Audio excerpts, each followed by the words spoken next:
Hello everyone, how are you? कैसे हैं आप सभी लोग? आई होप सो सब अच्छे हैं। चलिए, आज से हम अपने इस चैनल के ऊपर स्टार्ट करने वाले हैं अकाउंटेंसी एंड बिजनेस स्टडीज के lectures. So in this today's lecture we are proceeding with accountancy. Okay. So सबसे पहले अकाउंटेंसी में हम स्टार्ट कर रहे हैं, ये कॉमर्स स्ट्रीम के लिए है, ठीक है। कॉमर्स स्ट्रीम का ये सब्जेक्ट है अकाउंटेंसी। अब सबसे पहले ना हम सीधा तो जंप नहीं कर सकते न्यूमेरिकल्स एंड सब चीजों के ऊपर, तो हम सबसे पहले कुछ बेसिक टर्म्स पढ़ेंगे। और उसके लिए आपका एक पर्टिकुलर चैप्टर भी है आपके सिलेबस में, जो कि है chapter number 2, that is basic accounting terms. Okay. So आज हम इसी चैप्टर को स्टार्ट करेंगे for class 11th। Okay, so let's get started. So यहाँ पर कोई टेंशन नहीं लेना है, सब कुछ मैंने प्रिपेयर कर रखा है, अगेन वही सेम चीज। Okay, so let's get start. So chapter number है आपका 2, that is basic accounting terms. Okay, so let's get started. Concept wise चलेंगे, आज हम सिर्फ कंसेप्ट नंबर 1 करेंगे, ठीक है। तो कंसेप्ट नंबर 1 में सबसे पहली चीज आती है आपके पास, कॉमर्स क्या है। आपने भैया कॉमर्स स्ट्रीम तो ली है, लेकिन उस कॉमर्स का मतलब ही क्या है?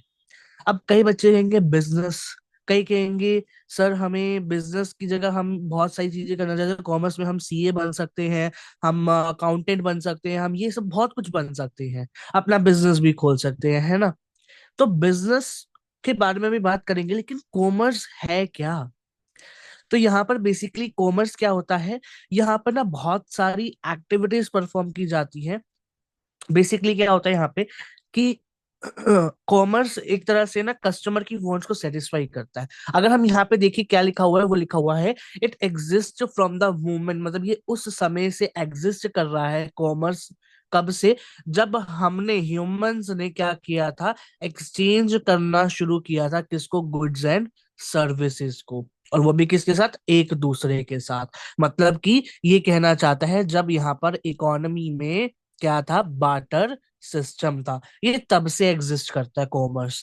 तो कॉमर्स करता क्या है? अब यहाँ पर हमने जैसे ह्यूमंस ने क्या करा है, अब हमें पता है, हमने इकोनॉमिक्स भी पढ़ी है, हम पढ़ भी रहे हैं, हमने 10th में भी पढ़ा था कि यहाँ पे बार्टर सिस्टम के बाद इवोल्यूशन हुआ मनी के सिस्टम का, और यहाँ पर क्या आ गई?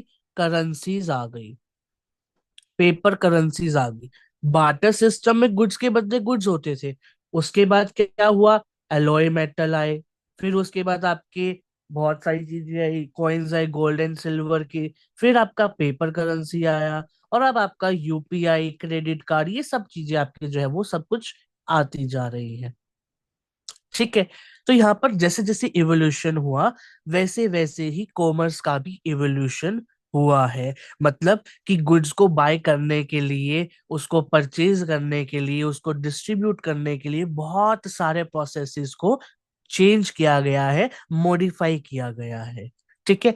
आगे अगर हम देखें तो लिखता है from the days of bartering to the creation of currencies, मतलब बार्टर सिस्टम से लेकर क्रिएशन ऑफ करेंसी, करेंसी के बनाने तक, तब से लेकर और to the establishment of trade routes, मतलब कि बार्टर सिस्टम से लेकर आपका करेंसी का क्रिएशन, आपका एस्टेब्लिशमेंट करना ट्रेड रूट्स का। तो ह्यूमंस ने क्या करा, बहुत सारे वेज, बहुत सारे तरीके निकाले हैं कि वो गुड्स एंड सर्विसेज को एक्सचेंज कर सकते हैं, और एक डिस्ट्रीब्यूशन प्रोसेस को उन्होंने बिल्ड किया है। अब ये सब किस वजह से हो रहा है? ये सब किस वजह से हो रहा है? कॉमर्स की वजह से हो रहा है। क्यों? क्योंकि जो कॉमर्स है वो क्या करता है, वो सारी की सारी हिंड्रेंसेस को हटा देता है। वो क्या करता है, वो सारी की सारी हिंड्रेंसेस, जो भी हमारी रुकावटें आती हैं रास्ते में, उन सबको ये हटा देता है, और यहाँ पर फ्री फ्लो हो जाता है गुड्स एंड सर्विसेज का। मतलब कि यहाँ पर इजीली लोग जो है वो गुड्स एंड सर्विसेज को परचेज कर पाते हैं। अगर हम यहाँ पे साइड पे एक डायग्राम देखें जो मैंने बना रखा है, कि यहाँ पर एक कस्टमर है, कस्टमर ने क्या करा, गूगल पे गया, इंटरनेट पे गया, यानी कि जिसको हमने कहा कॉमर्स, या you can say e commerce. तो वहां पर उसने क्या करा, वहां पर उसने प्रोडक्ट के बारे में सर्च किया। मान लो उसको क्लोथ्स चाहिए थे, तो उसने क्या करा, क्लोथ्स के लिए सर्च किया इंटरनेट पे। जैसे कि आपका फ्लिपकार्ट हो गया, amazon हो गया, या आपका मिंत्रा हो गया, या फिर आपका मीशो हो गया, या कोई भी अदर वेबसाइट हो गई आपकी, उन सब पे उसने क्या करा, सर्च की क्लोथ्स। ठीक है, या फिर किसी पर्टिकुलर वेबसाइट पे चला गया, जैसे कि बेवकूफ हो गई, या फिर आपका कोई और कंपनी है जैसे कि आपका यूएस पोलो हो गया, या फिर बहुत सारी वेबसाइट्स है जहाँ पे क्लोथ्स मिलते हैं। ठीक है, तो उसने क्या करा, उस वेबसाइट पे जाकर उसने उस प्रोडक्ट को क्या कर लिया, सिलेक्ट कर लिया, ऐड टू कार्ट कर लिया। ठीक है, अब क्या करा भैया, घर बैठे बैठे प्रोडक्ट मंगा रहे थे, कस्टमर गूगल पे गया, लैपटॉप पे गया, मोबाइल पे गया, किसी भी इलेक्ट्रॉनिक डिवाइस पे गया, इंटरनेट पे गया, देन उसने प्रोडक्ट को सिलेक्ट करा। उसके बाद उसने क्या करा, उसकी पेमेंट कर दी। हम यहाँ पे ई कॉमर्स की बात कर रहे हैं, मतलब इलेक्ट्रॉनिकली पेमेंट होगी, तो हमने कहा कि वो क्या कर रहा है, वो बैंक पेमेंट को रिक्वेस्ट भेजेगा। अब जब बैंक पेमेंट के पास रिक्वेस्ट जाएगी, मतलब बैंक के पास रिक्वेस्ट जाएगी उसके लिए, तो वो उसको कंफर्म करके वापस से उस प्रोडक्ट के लिए पेमेंट सक्सेस कर देगा। अब जैसे ही पेमेंट आपकी सक्सेस होएगी, तो वहां से क्या होएगा, आपका प्रोडक्ट वेयर हाउस में पहुंच जाएगा, मतलब आपका वेयर हाउस से वो निकल जाएगा डिलीवरी के लिए आपके घर तक। तो वेयर हाउस से फिर क्या होगा, ट्रांसपोर्ट होएगा आपके घर तक, और आपको कस्टमर को वो वापस मिल जाएगा। तो इस वे में ये आपकी जो प्रोसेस है वो चलती है कॉमर्स की। ठीक है, तो दिस इज नॉन एज, और this is the term commerce. ठीक है, उसके बाद बात आती है हमारे पास किस चीज की, बिजनेस क्या होता है। अब बिजनेस एक तरह से जो कंपनीज करती है, या फिर आप सभी भी कर सकते हैं। तो बिजनेस को हमने क्या कहा, हमने कहा बिजनेस क्या होता है, एक ऑर्गेनाइजेशन होती है, या एक एंटरप्राइज होती है, एंटरप्राइजिंग एंटिटी होती है, जो कि क्या करती है, जो बहुत सारी एक्टिविटीज को परफॉर्म करती है। और वो एक्टिविटीज कौन सी है, कमर्शियल एक्टिविटीज, इंडस्ट्रियल एक्टिविटीज और प्रोफेशनल। कमर्शियल मतलब कि जैसे कि आपका मार्केटिंग करना। ठीक है, इंडस्ट्रियल मतलब कि उस प्रोडक्ट को प्रोड्यूस करना, प्रोडक्शन करना। प्रोफेशनल एक्टिविटीज मतलब कि आपका कैसे आप उस प्रोडक्ट को एनहांस करते हो, कैसे आप उस प्रोडक्ट को दिखाते हो।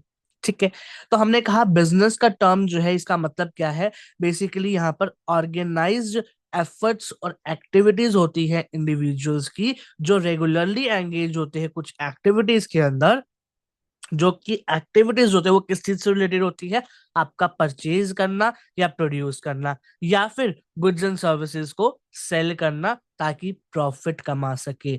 ऑलवेज रिमेंबर कि बिजनेस का मेन मोटिव क्या होता है, प्रॉफिट अर्निंग, प्रॉफिट को कमाना। ठीक है, अच्छा, बिजनेस का मतलब क्या होता है, ये टर्म आपकी कहाँ से आई है, इस टर्म का मतलब क्या है, बीइंग बिजी। शॉर्ट फॉर्म में बताए, नॉर्मल लैंग्वेज में, लेमेंस लैंग्वेज में बताऊं तो बिजनेस मींस, ये आपका बिजी वर्ड से आया, जिसका मतलब क्या है, बीइंग बिजी। बिजनेस में मतलब क्या है, बिजी रहना एक तरह से। ठीक है, अब हमने ये देख लिया कि कॉमर्स क्या होता है, बिजनेस क्या होता है। अब बिजनेस ट्रांजैक्शन क्या होती है। बिजनेस ट्रांजैक्शन का मतलब होता है एक ऐसी ट्रांजैक्शन जो कि जब हमने कोई भी एक्टिविटी परफॉर्म करी, मैंने बताया ना आपको कि बिजनेस में बहुत सारी एक्टिविटीज परफॉर्म होती है related to produce and purchase and cell.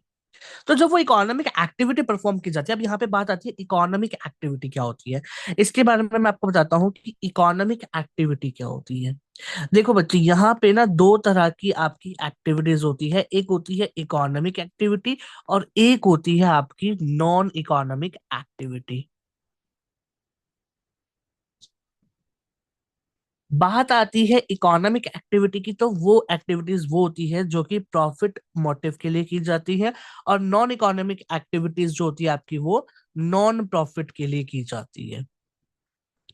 जैसे कि फॉर एग्जाम्पल मैं आपको अगर दूं यहाँ पर, कि मान लो, एग्जाम्पल क्या है, कि यहाँ पर एक डॉक्टर है, वो ट्रीट कर रहा है पेशेंट को। ठीक है, डॉक्टर ट्रीटेड हिज पेशेंट, तो उससे वो क्या करेगा, कंसल्टेशन फीस चार्ज करेगा। अब जब उसने कंसल्टेशन फीस चार्ज करी, किस लिए करी, ताकि उसको पैसा मिले, मनी मिले। ठीक है। और वो ऑब्वियस ही बात है कि अगर मान लो 20 रुपए का ट्रीटमेंट होना है तो वो 20 रुपए तो लेगा नहीं, वो ज्यादा ही मांगता है। 200 रुपये तो कंसल्टेशन फीस ही हो जाती है, उसके बाद उसके मेडिसिन के ऊपर एक्स्ट्रा चार्जेस वगैरह। तो मतलब इनडायरेक्टली 300 रुपये का उसका खर्चा आता है, और वो क्या करता है, 700-800 रुपये ले लेता है। तो मतलब क्या है कि वो वहां पर प्रॉफिट अर्निंग के लिए कर रहा है। लेकिन अगर यही देखा जाए नॉन इकोनॉमिक एक्टिविटी में, तो मान लो कि डॉक्टर ने ट्रीट करा अपने ही बेटे को या सन को या अपने फादर को या फिर यू कैन से अपने ब्रदर को करा या किसी को भी ट्रीट करा, तो उससे वो पैसे नहीं लेगा, वो चार्ज नहीं करेगा। क्यों नहीं करेगा? Because he has love, affection, because of these things, और यू कैन से रिलेशन। ठीक है। तो इन वजह से वो क्या करता है, फीस को चार्ज नहीं करता है। तो जो एक्टिविटीज परफॉर्म की जाती है विदाउट प्रॉफिट मोटिव, उसको हमने कहा नॉन इकोनॉमिक एक्टिविटी, और जो विद प्रॉफिट मोटिव की जाती है उनको हमने क्या कहा, इकोनॉमिक एक्टिविटी कहा। ठीक है। अब आते हैं वापस से इधर।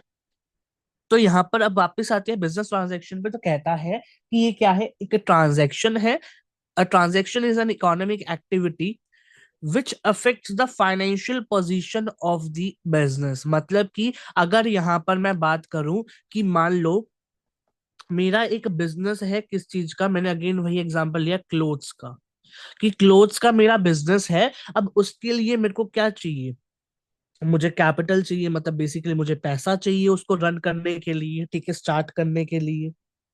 ठीक है। जिसको हम इनिशियल इन्वेस्टमेंट भी कह सकते हैं, कि इनिशियल इन्वेस्टमेंट हमने इतने की करनी है, लेट्स सपोज 5 लाख की करनी है। ठीक है। अब क्या है, अब इसमें बात कहता है किस चीज की, कि हमने कहा ये तो ठीक है, बात समझ में आ गई कि हमने बिजनेस स्टार्ट करना है, कपड़े का ये चाहिए, ठीक है, कैपिटल चाहिए। अब उसके लिए मेरे को क्या चाहिए, मुझे लेबर्स चाहिए, मतलब कि लोग चाहिए। अब लेबर क्यों चाहिए, ताकि वो मशीन्स को ऑपरेट कर सके। अब मशीन्स भी ऑपरेट कब होंगी, जब आपके पास मशीन्स होंगी ना। तो जब आप मशीन को परचेज करोगे, तो वो भी तो एक इकोनॉमिक एक्टिविटी होएगी ना। क्यों इकोनॉमिक एक्टिविटी है? क्योंकि जब आपके पास मशीन आएगी तो आप लेबर को लगाओगे, ताकि आप क्लोथ्स को प्रोड्यूस कर सको, और फिर क्लोथ्स जो प्रोड्यूस होंगे उनको आप सेल कर सको और उससे प्रॉफिट अर्न कर सको। ठीक है, मनी को अर्न कर सको। ठीक है, and then you can do reinvestment also, और you can just save that money as well.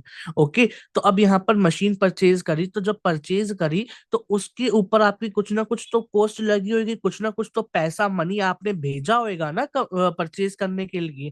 तो कुछ जो मनी भेजी आपने, तो वहां पर क्या हुई, एक ट्रांजैक्शन हुई। तो उसको हमने क्या कहा, बिजनेस ट्रांजैक्शन कहा।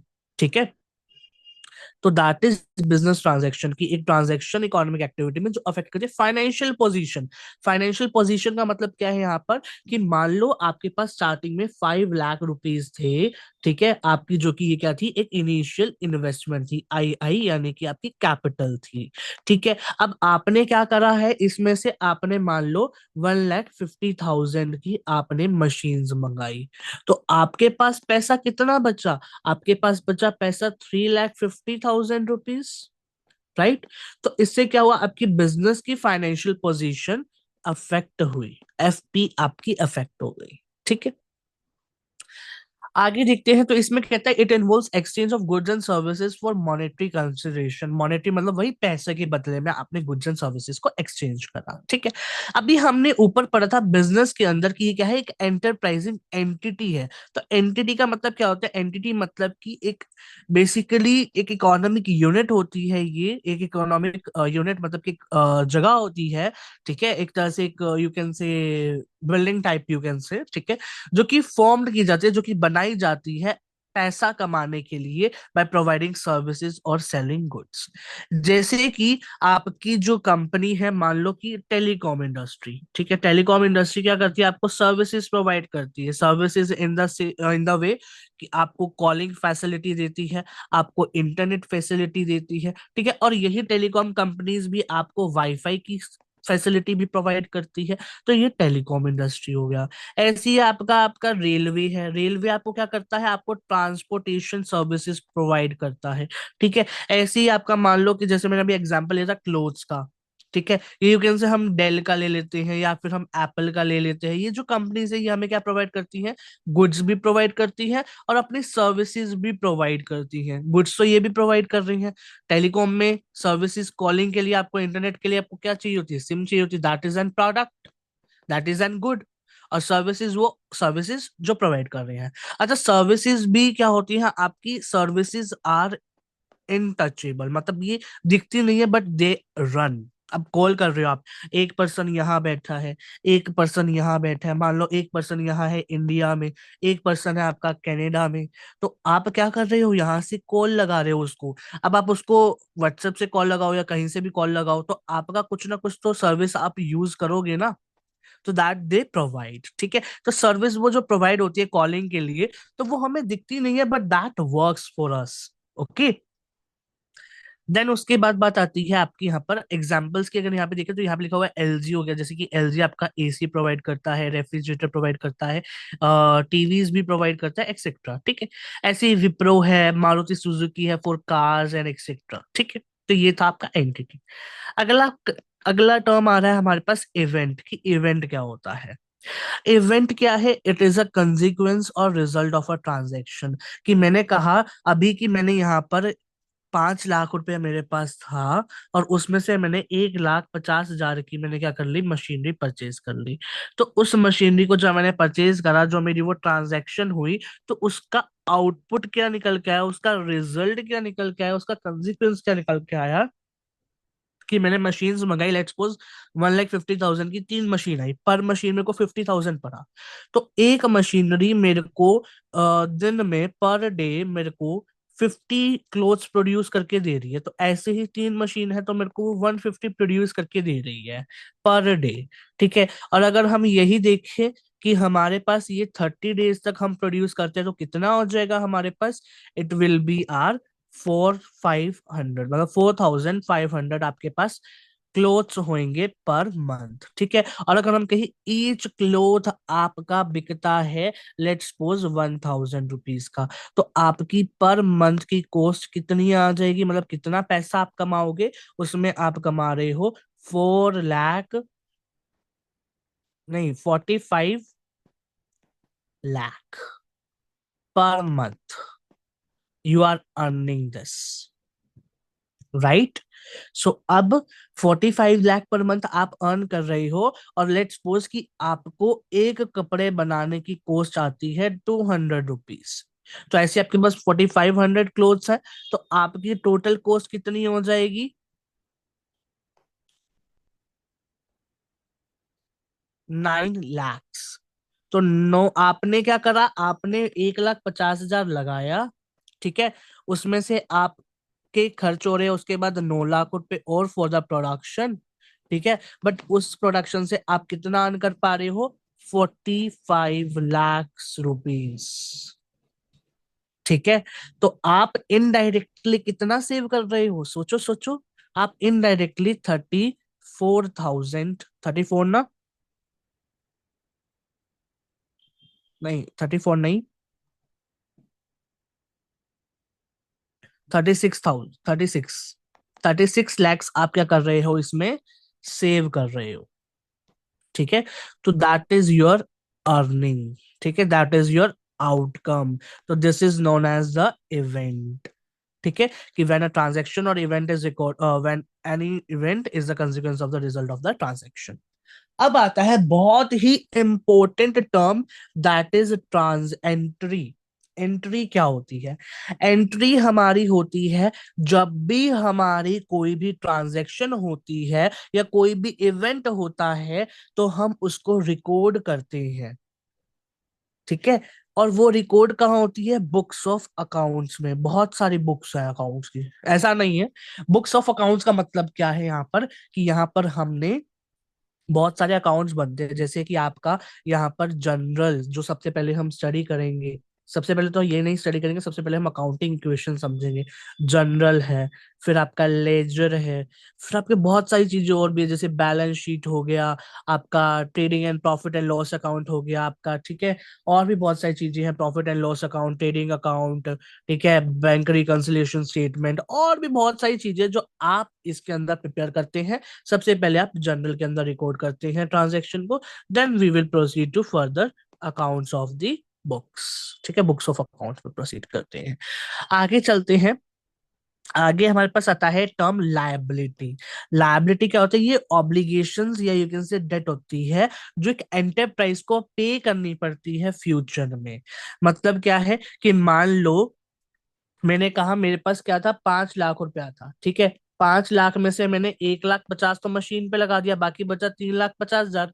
लेकिन मैंने कहा कि जब मेरे पास मशीन आई तो मेरे को क्लोथ प्रोड्यूस करने के लिए पर मंथ 9 लाख चाहिए था, लेकिन मेरे पास तो 3,50,000 ही था। तो बाकी का पैसा जो रिमेनिंग बचा मेरा, दैट इज 5,50,000, वो कहाँ से आएगा? वो मैंने कहा, वो मैंने क्या लिया, लोन ले लिया। तो लोन इज माय लायबिलिटी, मतलब कि मैंने क्रेडिट पे पैसा ले लिया, उधार पे पैसा ले लिया, ठीक है। तो दैट इज लायबिलिटी। अब ये जो लायबिलिटी होती है, ये आपकी पर्सनल लायबिलिटी भी हो सकती है, बिजनेस लायबिलिटी भी हो सकती है, और ये जानते हैं कि गुड होती है या बैड होती है। तो हमने कहा पर्सनल लायबिलिटीज कैसे ले सकते हैं, जैसे कि क्रेडिट कार्ड डेट है आपका, या इसको छोड़ो, आप सीधा बोलो स्टूडेंट लोन, कि आप एक स्टूडेंट हो, ठीक है, अब आप 11th में हो, ठीक है। अब आप 12th में जाओगे, फिर उसके बाद आप कॉलेज में जाओगे, यूनिवर्सिटीज में जाओगे। तो कॉलेज की फीस बहुत ज्यादा होती है, हाई होती है। तो उसके लिए आपको मान लो लोन लेना है, स्टूडेंट लोन। तो that is your personal liability, जो कि आपको खुद पे करनी है, ठीक है।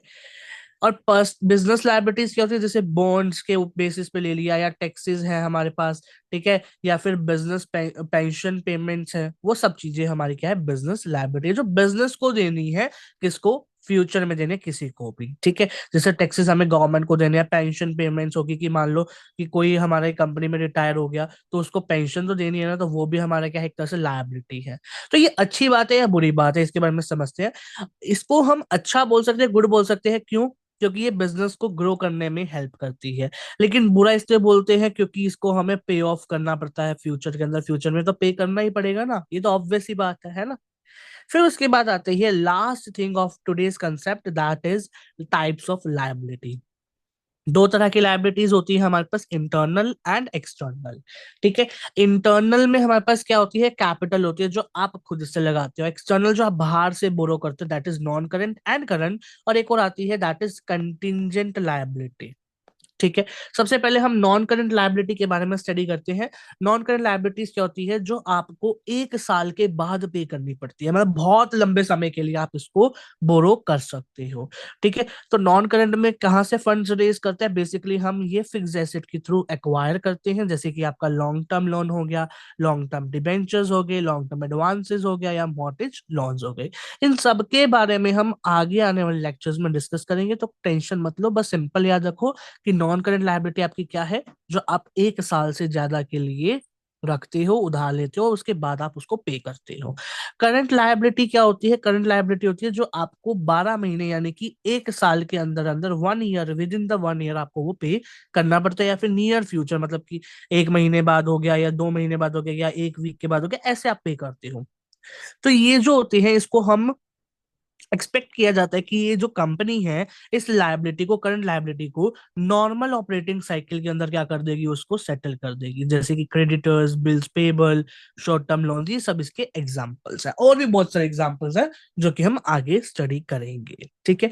कंटिजेंट लायबिलिटीज वो होती हैं जो हमारी कुछ सर्टेन इवेंट्स के ऊपर होती है फ्यूचर में, जैसे कि पेंडिंग कोर्ट केस है, या प्रोडक्ट वारंटीज है, या गारंटी ऑफ अ लोन है। अब प्रोडक्ट वारंटीज, आपका कोई एक प्रोडक्ट है, जैसे कि आपने मान लो, आप अभी यहीं पे हम क्लोथ्स का एग्जांपल ले रहे हैं, तो हमने क्लोथ का ही कहा कि हमने कहा क्लोथ जो है आपका 1 ईयर तक हम वारंटी देते हैं कि आपका वो कपड़ा कहीं नहीं जाएगा, अगर आप ये चीजें फॉलो करते हो, दिस दिस दिस दिस। आप एक बड़ा सा आपने वो बना दिया, ठीक है, कि आपको ये फॉलो करना है रूल्स, उसके बेसिस पे हम उसको एक्सेप्ट करेंगे, ठीक है।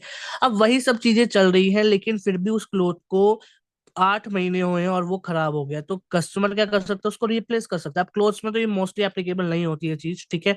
बट जैसे आपकी और प्रोडक्ट्स होती है, इलेक्ट्रॉनिक प्रोडक्ट्स होते हैं, जैसे कि आपका लैपटॉप होता है, तो उसकी 1 ईयर वारंटी देती है कंपनी, राइट, हर कोई कंपनी देती है। ऐसे आपके एसी होते हैं, कूलर्स होते हैं, या आपके टीवी होते हैं, या कोई भी प्रोडक्ट है, तो उसकी आपकी 1 ईयर की वारंटी मिलती है। तो उसको रिप्लेस करना होता है, राइट। अगर कुछ खराबी आ जाए तो कस्टमर के पॉइंट में, ठीक है। तो उस वो भी तो एक तरह से बिजनेस की क्या है, लायबिलिटी है, ठीक है। And now next last term that is capital and drawings. तो कैपिटल क्या है? कैपिटल क्या होती है? वो अमाउंट होती है जो इन्वेस्ट की जाती है बिजनेसमैन के थ्रू बिजनेस के अंदर। फॉर एग्जाम्पल यहाँ पे देखिए, मैंने क्या कहा, कैपिटल। कैपिटल मैंने कहा मेरे को एक बिजनेस स्टार्ट करना है, लेट्स सपोज मेरे को एक टीवी शोरूम खोलना है, टीवी का शोरूम मैं खोल रहा हूँ, ठीक है, इलेक्ट्रॉनिक डिवाइसेस का। तो उसके लिए मेरे को यहाँ पर 20 लाख रुपए चाहिए, ठीक है। तो मैंने कहा कि मेरा एक फ्रेंड है, ठीक है, ये ए पर्सन है, ठीक है, और एक बी पर्सन इसका फ्रेंड है, ठीक है, फ्रेंड है इसका। तो उसको भी कुछ काम धंधा है नहीं, तो उसने भी कहा कि ठीक, इसने बात करी ए से, ए ने बी से, कि भाई मैं तो ऐसे टीवी का शोरूम खोलने का सोच रहा हूँ, उसके लिए मेरे को इतने पैसे चाहिए, 20 लाख। तो क्या तू मेरे साथ पार्टनरशिप करेगा, मेरे साथ बिजनेस चलाएगा मेरा? तो फ्रेंड ने कहा कि भाई देख, मेरे पास कैश तो पड़ा नहीं है, लेकिन मैं तेरे को ना एसेट्स ला के दे सकता हूँ। जैसे कि लैंड दे दी मैंने, या फिर बिल्डिंग दे दी उसने लाके, या फिर यू कैन से कुछ पैसा लगा दिया, कि इतना पैसा नहीं लगा सकता तो कुछ पैसा लगा दिया। कि लेट्स सपोज कि ए को बोला कि भाई तू 15 लाख ले आ, मैं तेरे लिए 5 लाख ले आऊंगा, और बिल्डिंग वगैरह ये सब चीजें ले आऊंगा। तो that is also an capital for B. ये बी की कैपिटल हो गई, ये ए की कैपिटल हो गई, ठीक है, एक तरह से। और ये टोटल दोनों कंबाइन करके बिजनेस की कैपिटल हो जाएगी, ठीक है।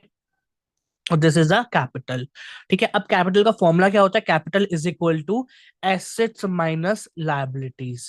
कि जितनी आपके पास एसेट्स है उसमें से लायबिलिटीज को क्या कर दो, सब्ट्रैक्ट कर दो, तो आपका कैपिटल आ जाएगा। तो इसी से ही हम निकाल सकते हैं कि अगर हमें लायबिलिटी निकालनी है तो हम क्या करेंगे, कि लायबिलिटी को निकालना है तो हम क्या करेंगे, हम एसेट्स में से कैपिटल को माइनस कर देंगे। लायबिलिटी इधर आ जाएगा, कैपिटल इधर आ जाएगा। अब ऐसे ही मेरे को एसेट्स निकालनी हो तो मैं क्या करूंगा, एसेट यही रहेगा, लायबिलिटी उधर चली जाएगी, मतलब कैपिटल प्लस लायबिलिटी हो जाएगा। तो इस वे में मैं ये निकाल सकता हूं। और this is your accounting equation. Capital is equal to assets plus, sorry, assets minus liabilities, ठीक है। इसी के बेस के ऊपर हमारा नेक्स्ट चैप्टर चलेगा, ठीक है। लास्ट टर्म आती है दैट इज ड्राइंग्स। ड्राइंग्स क्या होती है? जब हम किसी भी चीज को हमारे बिजनेस में से विड्रॉ कर लेते हैं, निकाल लेते हैं फॉर दी पर्सनल यूज। जैसे मैंने कहा यहाँ पे क्लोथ्स का हमारे पास हम शुरू कर रहे हैं, या टीवी का शुरू कर रहे हैं, ठीक है। तो मैंने कहा मेरे को एक घर के लिए टीवी चाहिए था, ठीक है, अपने मेरे होम के लिए मेरे को एक टीवी चाहिए था। तो मैंने उसको एक निकाल लिया अपने ही बिजनेस में से, ठीक है। तो वो जो 20 हजार का टीवी था वो मेरे अकाउंट में आ जाएगा, और यहाँ से मैंने वो ड्राइंग्स के नाम से आ जाएगा मेरे अकाउंट के अंदर, बुक्स ऑफ अकाउंट्स के अंदर, कि पार्टनर ए ने ले लिया है, ठीक है, विड्रॉ कर लिया, तो उसको हम ड्राइंग्स कहते हैं, ठीक है, पर्सनल यूज के लिए, ठीक है। तो यहाँ लिखा हुआ है, एनी कैश और value of goods withdrawn by the proprietor of the business for his personal use from the business, उसको हम क्या कहते हैं, ड्राइंग्स कहते हैं। ये इन्वेस्टमेंट को रिड्यूस करता है और कैपिटल ऑफ द ऑनर को भी रिड्यूस करता है। गुड्स जो ऑनर लेता है वो वैल्यू किए जाते हैं एट द परचेज कॉस्ट। कि मान लो कि हमारा जो प्रोडक्ट है, हमारा जो टीवी था हम बेच रहे हैं, उसको 30 हजार का बेच रहे हैं, ठीक है, लेकिन वो हमें कोस्ट करता है सिर्फ 20 हजार का, तो वो 20 हजार पे ही लिया जाएगा, 30 हजार पे नहीं लिया जाएगा, ठीक है। तो this is your drawings. Next class के अंदर हम डिस्कस करेंगे अपना कंसेप्ट नंबर 2।